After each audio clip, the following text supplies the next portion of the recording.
Kepala Dinas Pemberdayaan Masyarakat Desa Kabupaten Ende melalui Kepala Seksi Perlindungan Sosial dan Kesejahteraan Masyarakat, Ibu Patricia Diana Mbengu, dalam momentum workshop Project Fokus yang diinisiatif oleh Yayasan Flores Children Development pada tanggal 7 Oktober di Wisma Emmaus Ende, mengungkap bicara sumber daya manusia ini kembali lagi kepada teman-teman perangkat di desa yang selama ini kita melihat kami sangat menyayangkan, ya, harus terbuka di tempat ini. Kami sangat menyayangkan bahwa cenderung teman-teman di desa itu lebih memprioritaskan pembangunan fisik.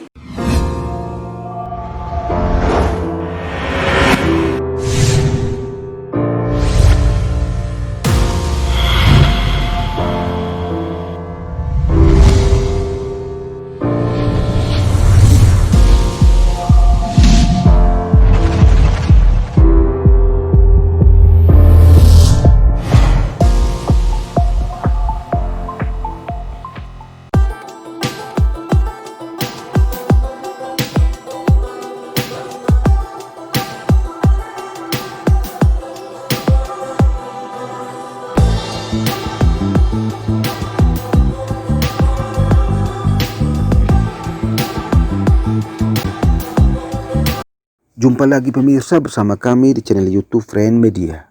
Di video kali ini pemirsa, kami akan menyajikan informasi terkait peran Dinas Pemberdayaan Masyarakat Desa dalam upaya pelindungan anak dan remaja di Kabupaten Ende. Sebelumnya perlu kami sampaikan bahwa kasus kekerasan terhadap anak di Kabupaten Ende berdasarkan data yang dihimpun dari bulan Januari hingga 6 Oktober 2020 mencapai 25 kasus. Di antaranya 17 kasus terjadi pada anak-anak perempuan dan 8 kasus terjadi pada anak-anak laki-laki. Kekerasan-kekerasan yang terjadi adalah kekerasan fisik 10 kasus, kekerasan seksual 12 kasus, dan penelantaran anak 3 kasus. Kita ketahui bersama bahwa anak adalah bagian dari masa kini dan pemilik masa depan. Oleh karena itu, mari kita lindungi mereka dan penuhilah hak-haknya.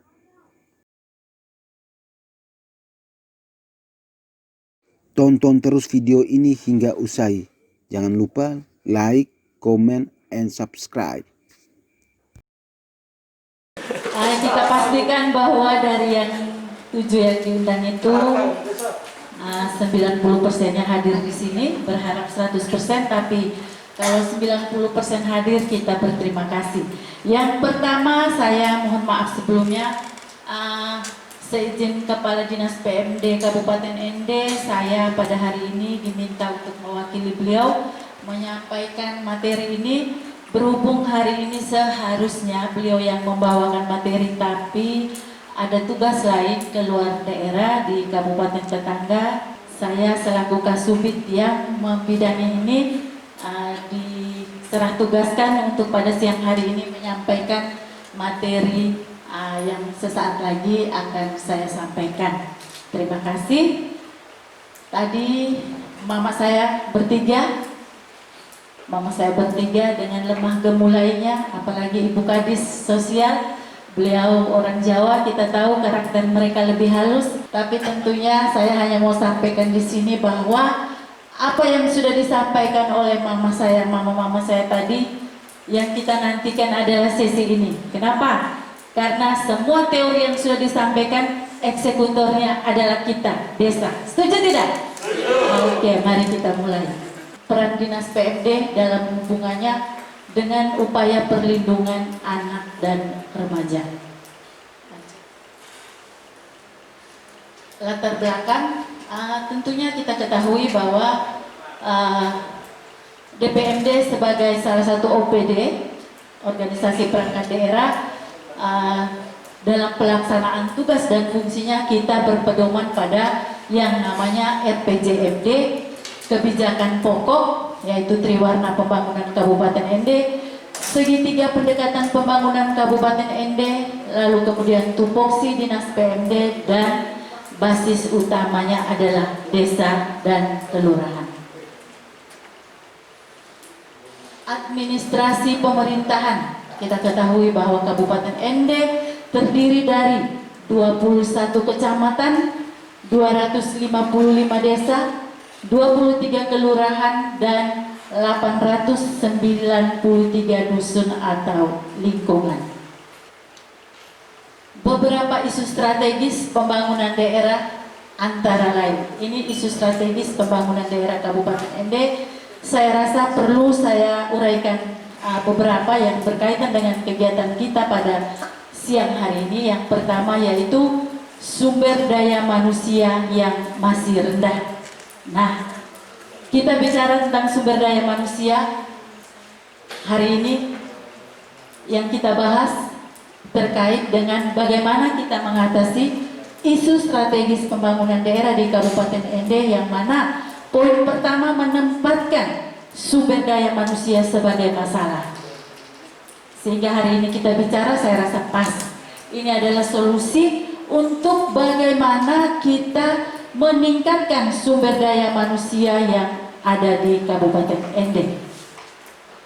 Bicara sumber daya manusia, ini kembali lagi kepada teman-teman perangkat di desa, yang selama ini kita melihat bahwa kami di DPMD juga tentunya sudah dengan bidangnya masing-masing di dalam kegiatan evaluasi dan klarifikasi dalam kaitan dengan dokumen rancangan RKPDS itu, kami sangat menyayangkan, ya, harus terbuka di tempat ini. Kami sangat menyayangkan bahwa cenderung teman-teman di desa itu lebih memprioritaskan pembangunan fisik.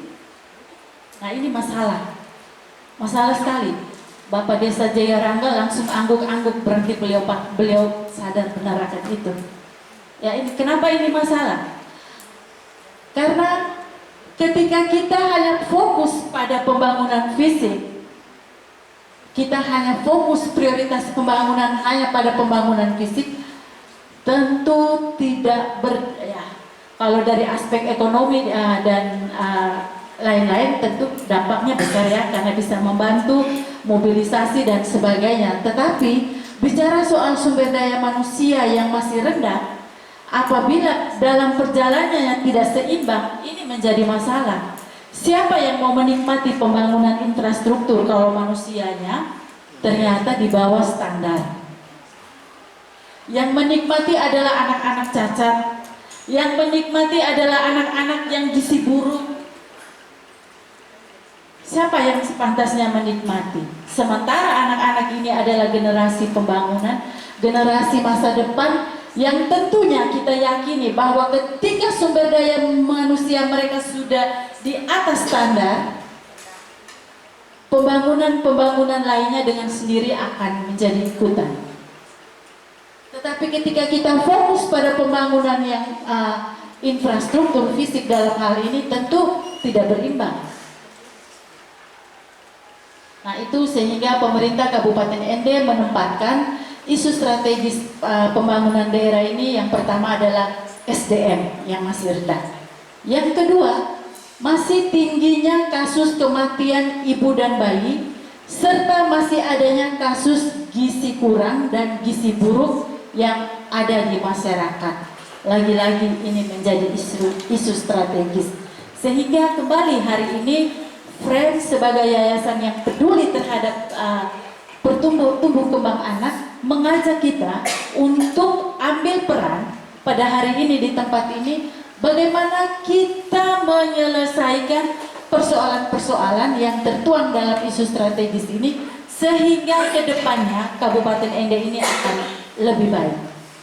Yang ketiga, tingkat kemiskinan yang masih tinggi. Nah, ini ikutannya. Kalau SDM-nya sudah rendah, otomatis tingkat kemiskinan akan berpengaruh.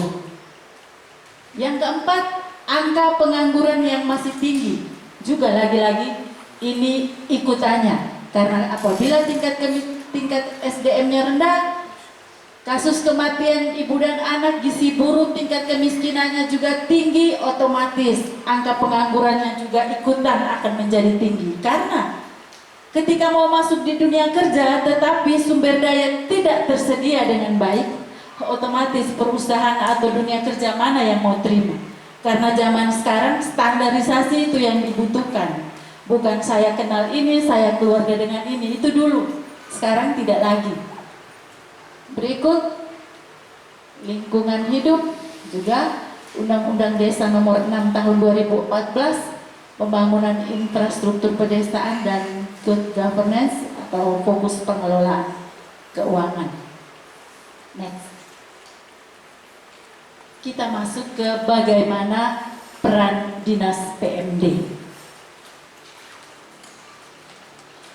Maka dalam hubungannya dengan upaya perlindungan anak dan remaja, peran Dinas PMD diantaranya adalah sebagai OPD yang memfasilitasi desa dalam perencanaan pembangunan desa, pelaksanaan pembangunan, monitoring dan evaluasi, hingga laporan pertanggungjawaban terutama berhubungan dengan upaya perlindungan anak dan remaja. Next. Tujuannya adalah perjuangan mempersiapkan anak sebagai generasi berkualitas mulai dari dalam kandungan hingga dewasa dan masuk dalam lingkungan yang lebih besar. Maka sinkronisasi peran Dinas PMD dan tujuan utama perlindungan anak dan remaja sesuai dengan kewenangan desa, terutama dalam bidang pembangunan desa dan pemberdayaan masyarakat desa. Ini teman-teman saya di desa, Bapak Desa dan perangkatnya tentu sudah hafal. Ya, Bapak Desa saya yakin sudah paham semua ini tentang bidang pembangunan desa dan pemberdayaan masyarakat desa. Kita lanjut. Pembangunan desa. Yang pertama, ada sub bidang pendidikan, khususnya pendidikan bagi anak usia dini, honor pendidik hingga sarana prasarana PAUD. Yang kedua, sub bidang kesehatan, khususnya pelayanan poskesdes, polindes, posyandu hingga sarana prasarana kesehatan desa. Lanjut dulu. Kemudian bidang kedua, pemberdayaan masyarakat desa, sub bidang pemberdayaan perempuan dan perlindungan anak, khususnya penyuluhan dan sosialisasi perlindungan dan kewenangan desa lainnya dalam perlindungan anak. Nah, kegiatan kita hari ini, Yayasan Friend itu sebagai mitra pemerintah, baik pemerintah kabupaten maupun desa, ini nih perannya. Sudah, pemerintah pusat sudah memikirkan banyak hal terkait dengan berbagai aspek pembangunan terkait dengan pemberdayaan masyarakat desa. Dia sudah mengatur bidang hingga sub bidangnya, bahwa di dalam alokasi penganggaran dana desa, hal-hal poin-poin mana yang perlu diprioritaskan. Lanjut. Sisi perencanaan, Bapak-bapak desa dan perangkat desa, ketua BPD, saya yakin Bapak Lurah mungkin tidak jauh beda dengan yang di desa. Sisi perencanaannya kita tentunya tunduk pada yang namanya regulasi, aturan, karena kita tidak bisa karang, semuanya sudah diatur. Saya rasa ini sudah dipahami semua oleh teman-teman dari desa. Kita lanjut. Ya, ini desa sebagai subjek hukum. Hari ini kenapa Yayasan Friend pada hari ini mengundang para kepala desa di sini? Tentu punya maksud dan tujuannya. Karena ketika kita hanya berbicara teori soal perlindungan anak dan remaja, pola asuh anak dan remaja, tetapi kepala desa dalam hal ini sebagai pemimpin wilayah di desa, mereka tidak melakukan perannya di sini, tentu semua hanya habis dalam teori omongan. Karena yang kita butuh hari ini adalah bagaimana desa bisa mengeksekusi semua program-program pembangunan yang sudah diberikan pusat kepada desa dengan bidang tugasnya, dengan bidang kegiatannya masing-masing yang tadi sudah diuraikan. Di sini kita melihat desa sebagai subjek hukum, bahwa dalam di desa itu ada yang namanya pemerintah desa, BPD sebagai lembaga pengawasan pemerintahan desa, masyarakat, dan musyawarah desa. Di sini mengapa musyawarah desa menjadi satu komponen penting di dalam subjek hukum, karena semua aspirasi yang datang dari, oleh, dan untuk masyarakat desa itu disampaikan dalam suatu forum musyawarah yang namanya musyawarah desa. Jadi segala bentuk kegiatan yang akan dilakukan di desa pada tahun berikut tidak akan terjadi apabila aspirasi itu tidak dimasukkan atau tidak dilakukan melalui forum musdes. Sehingga kita ketahui bahwa yang kita bicarakan hari ini terkait dengan perlindungan, upaya perlindungan anak dan remaja, apabila desa tidak memusyawarahkan itu dan hasil musyawarahnya tidak dituangkan di dalam RPJMdes, maka semua yang kita bicarakan hari ini sia-sia. Ada kepala desa, teman-teman di desa yang sedikit kecolongan, entah sengaja atau tidak sengaja, ya teman-teman. Ini pengalaman kami. Kebetulan kami di bidang pelayanan sosial dasar, bahwa kadang-kadang padahal yang paling penting itu adalah sosial dasar, pelayanan sosial dasar, tetapi itu bahkan kurang diperhatikan. Jadi ketika kami tanya Bapak Desa bagaimana, kami tuh loh kadang seperti pengemis kalau mau minta kerja. Sekarang Bapak Desa, mereka punya hak penuh terkait dengan pengalokasian dana desa. Ketika kami bilang Bapak Desa bagaimana bicara soal contoh kasus stunting, itu adanya di bidang kami. Bagaimana Bapak Desa ini masalah stunting di desa ini?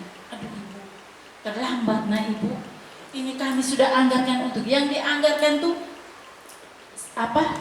jalan, tembok penahan, TPT itu segala. Sekarang kalau kita masuk desa tuh hampir tidak ada lagi tanah yang kita lihat, semua lantainisasi, semua tembok. Ya, kalau kami tuh sampai mengemis, tolong bantu PKK kegiatan mereka. Posyandu dan Ibu, bisakah tahun depan dulu? Ini sudah terlanjur nih Ibu, terlanjur apa? Kami dana yang ada nih sudah kami gunakan. Itu kekecewaan dari kami, bahwa ketika teman-teman kami tidak mengatakan bahwa teman-teman tidak paham. Kepala desa sekarang itu pendidikannya tuh minimal SMA, dan mereka punya kemampuan bagus sekali di desa ini. Kadang kami yang dari DPMD kalau mau pergi melakukan pelatihan atau monitoring atau apa, kami biasanya begini, kita lihat dulu kepala desa. Kalau yang agak dia punya kemampuan lebih, kita harus siap benar, jangan sampai sebentar kita dikebas sampai sana. Ini fakta, benar tidak Bapak Desa? Karena ada seperti itu.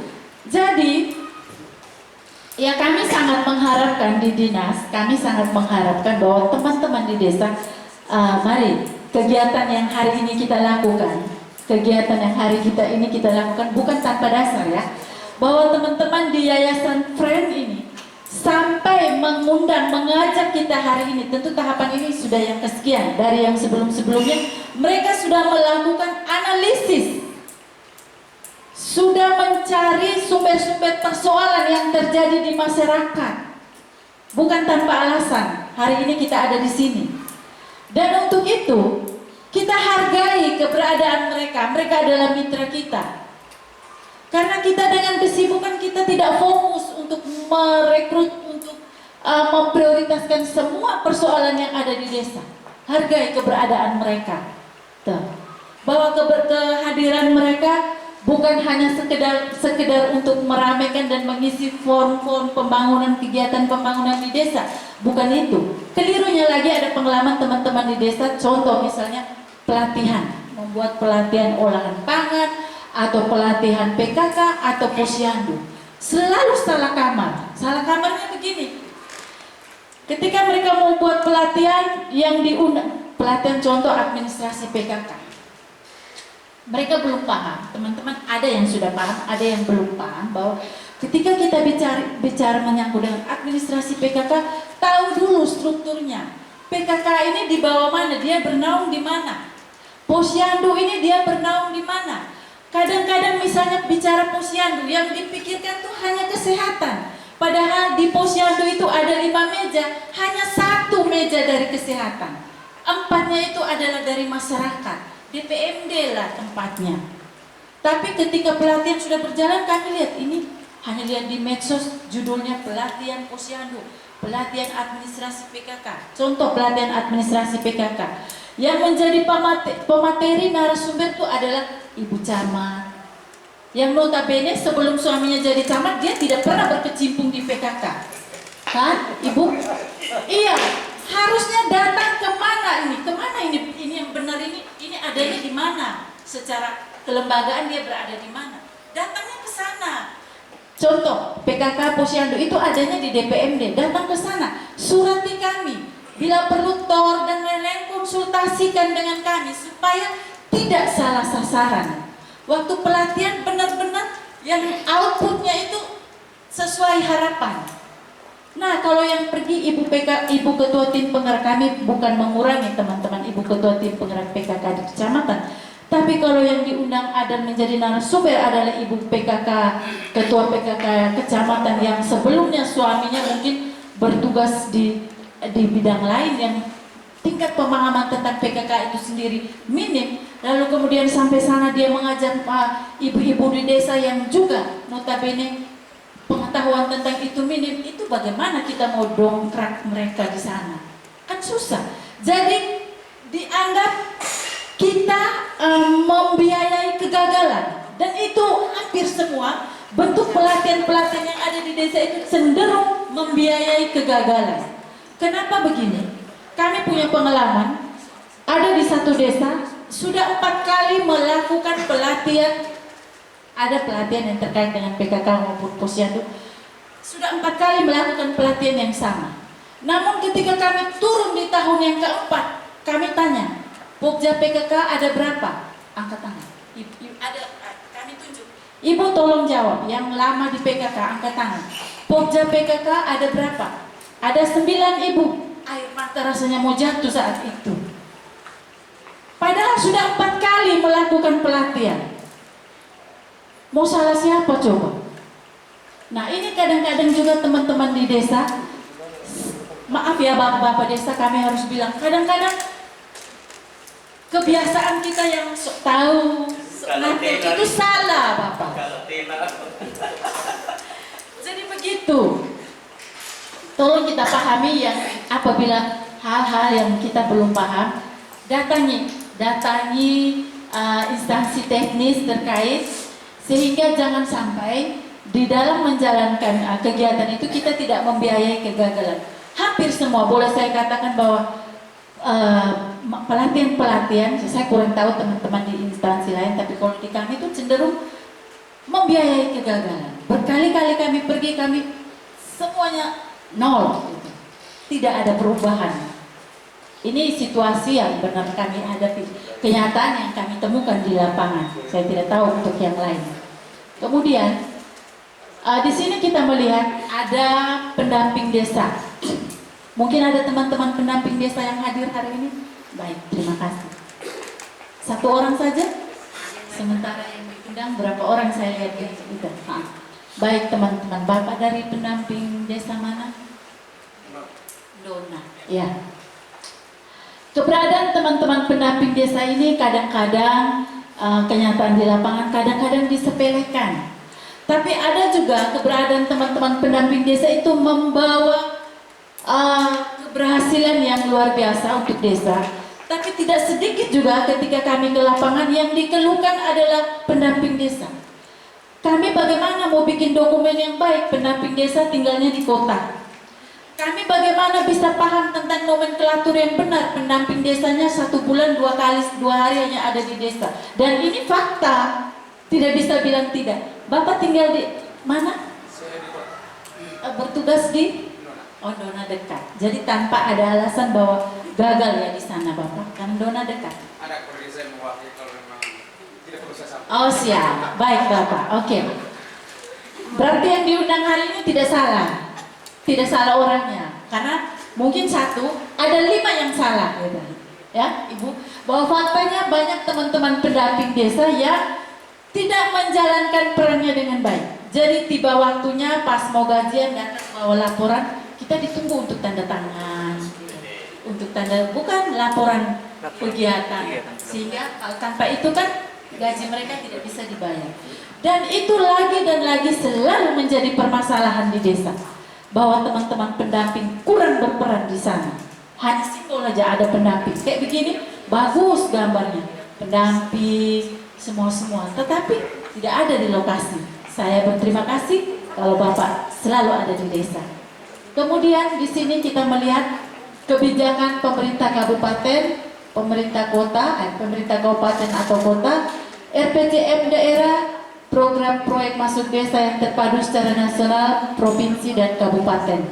Turun ke RPJM desa, RKP desa, APBD desa. Ya, next. Sudah.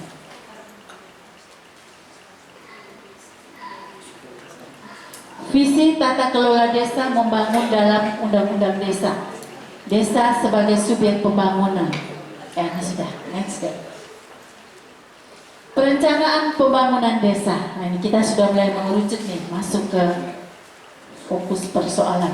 Permendagri nomor 114 tahun 2014 tentang pedoman pembangunan desa, Permendagri nomor 20 tahun 2018 tentang pengelolaan keuangan desa, Permendagri 17 2019 ini yang terbaru ya, yang terbaru sampai dengan Permen nomor 11 tahun 2020 tentang pedoman umum pelaksanaan pembangunan desa. Lanjut.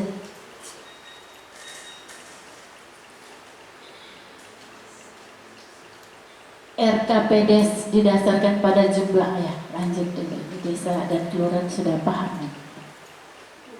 Bahwa kita kenal ada 4 bidang. 4 bidang di dalam prioritas pembangunan di desa, itu bidang penyelenggaraan pemerintah desa, bidang pembangunan desa, bidang pembinaan kemasyarakatan, bidang pemberdayaan masyarakat. Hari ini nih yang kita ada di sini nih, ada di ini bidang pemberdayaan masyarakat. Jadi tidak ada alasan desa untuk tidak membiayai apa yang mau kita fokus pada siang hari ini. Kemarin ya, setuju. Kemarin Bapak telepon saya per telepon, Ibu, saya tanya ini maksudnya gimana kegiatan, karena saya baru hari ini. Sebelumnya Pak Kadis, ini nanti gimana? Oh, kami minta penegasan kalau dari PMD supaya bagaimana mengarahkan desa terkait dengan kegiatan-kegiatan yang ada di desa. Saya lalu pada kesempatan ini saya bawa Pak, itu tugasnya kami. Saya lalu pada kesempatan ini mewakili kepala dinas hanya mau menyampaikan seperti yang tadi sudah saya bilang, bahwa tidak ada alasan untuk tidak menganggarkan kegiatan yang disampaikan tadi oleh Ibu selaku Pimpro terkait dengan bagaimana upaya untuk melakukan perlindungan anak dan remaja di desa khususnya dan di Kabupaten ND umumnya. Di bidang pemberdayaan masyarakat ini ada berapa puluh item, saya sempat catat, pikirnya mau mewakili ada 5, ternyata saya catat 5, ke bawahnya masih panjang, puluhan bahkan. Saya bilang ini kalau saya baca juga mabuk orang desa, biar mereka buka sendiri permennya nanti. Yang pasti Ibu, yang pasti tidak ada alasan tidak menganggap. Tinggal Ibu mereka bagaimana bangun komunikasi dengan perangkat desa, karena mereka adalah raja di atas segala raja. Mereka yang ketuk palu, kami keberadaan kami hanya melakukan pengawasan, pembinaan, tetapi yang punya hak penuh adalah desa. Ini untuk Kabupaten ND ini belum ada sementara digodok Perbuk tentang kewenangan desa. Mereka ngotot, mana Perbuk, mana Perbuk. Karena kalau sudah ada Perbuk itu, mereka tidak pusing Ibu dan kami. Benar tidak Bapak Desa? Kalau sudah ada Perbuk kewenangan desa itu, selamat tinggal. Kami diberi kewenangan langsung dari pusat. Tapi juga bukan kami menunda-nunda karena maksud apa, tidak. Semua ini berproses. Kita melihat dulu situasi baiknya seperti apa. Tanpa ada Perbuk pun desa sudah menjalankan kewenangannya. Kami tidak mengintervensi. Hanya ketika mereka melakukan evaluasi dan klarifikasi, di situ kami arahkan. Misalnya, oh Pak, ini salah nomenklaturnya. Oh ini yang benarnya begini. Oh di desa ini kita hanya mengarahkan karena kita tidak bisa merubah apa yang namanya hasil dari sebuah musdes di desa. Gitu. 3 menit. Oke, terima kasih. Lanjut.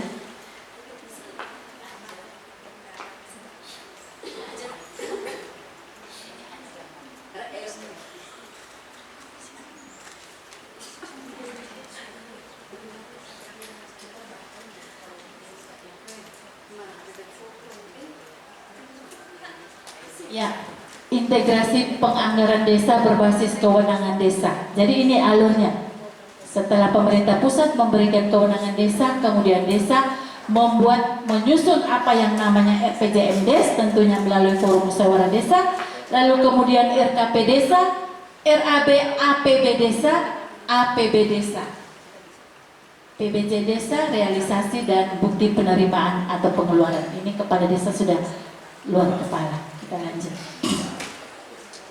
Ingat, ini peringatan untuk teman-teman di desa bahwa wajib tuangkan dalam RKP desa sebagai dasar APB desa melalui proses musdes dan musrenbangdes. DU RKP desa dibahas lanjut dalam musrenbangcam. Ini mekanismenya. Jadi peringatan ini menjadi dasar bagi teman-teman bahwa semua yang mau dialokasikan, semua yang mau dikerjakan nanti di tahun berikut wajib tertuang di dalam RKP desa. Kalaupun misalnya di dalam perjalanan ada kegiatan program yang baru, tentu kita, contoh COVID, lah tentu kita melakukan review, ya, tentu kita melakukan bahwa akibat bencana ini dengan berita acaranya itu Bapak Desa secara teknis sudah paham itu. Lanjut ya. Agar dalam pelaksanaannya lebih terarah dan fokus serta menjadi perhatian kolektif, maka penyusunan perdes tentang hal-hal yang berkaitan dengan kebutuhan di desa itu menjadi prioritas wajib. Bahwa untuk lebih menguatkan pemerintah di desa, kita wajib membuat yang namanya peraturan desa. Sehingga diperlukan dukungan semua pihak melalui model segitiga membangun.